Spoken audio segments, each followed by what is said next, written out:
I am short on both time and patience because I thought I had all the ingredients for this recipe, but I don't.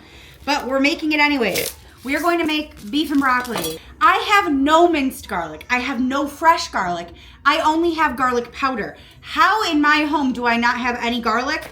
I don't know. It's a travesty. I am just going to chop my onions into thin slices. You want them to look something like this when they fall apart. I like my beef and broccoli to be broccoli forward. And I like it to have fresh broccoli, if at all possible. And I went to the grocery store today and I did get fresh broccoli, but I didn't get garlic. Did you miss that part? Chop your broccoli up into florets. I fully realize that this is edible. I don't like it.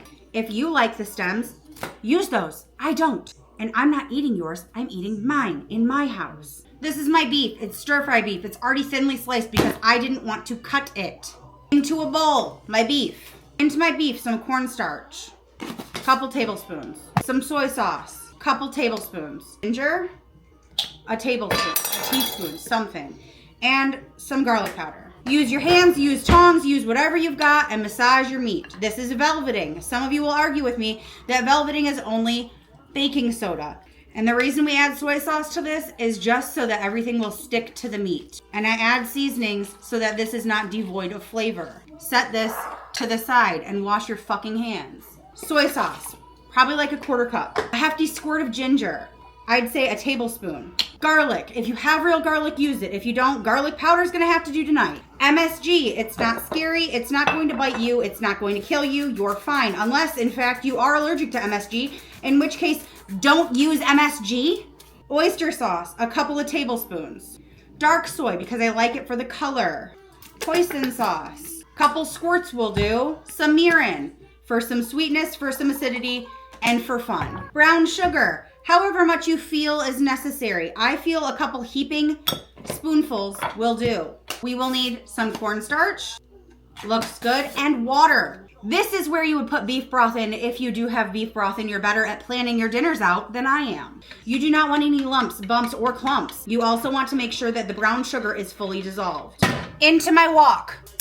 Turn it on. Add some kind of oil that can go up to a high temp. Vegetable oil, this is avocado oil, I don't care what you use. Once your oil is shimmery, add in your onions.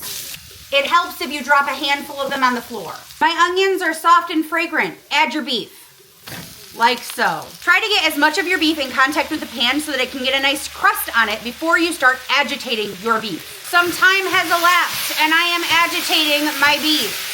And adding in my broccoli and some matchstick carrots that I have from the back of my fridge that need to be used up. Give this a little zhuzh around, turn your heat down, and add your sauce. Pop a lid on this bitch and let everything steam and come together. It's gonna be a minute. Some time has elapsed. This is what your beef and broccoli should be looking like. Now, my sauce is thick, my broccoli is vibrant and green, and my carrots are cooked down. That's how you know it's done. And here you have it, beef and broccoli. And I know what you're thinking. Is it even good? And did you ruin it by not having any of the right ingredients, you idiot? Let's find out. The requisite beef and broccoli are both on my fork. This is still so good. Make this shit. But of course it's good. I made it. Follow along for more aggressive tutorials.